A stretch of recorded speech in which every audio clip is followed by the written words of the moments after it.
You ask Tiger to solve. This deals with linear equations with one unknown.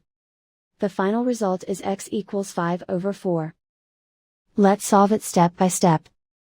Swap sides. Isolate the x. Multiply both sides by inverse fraction 5/2.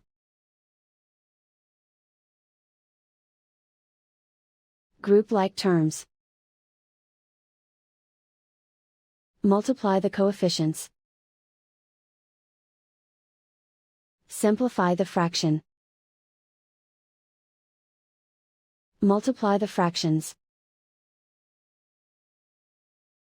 Simplify the arithmetic. And so the final result is x equals 5/4.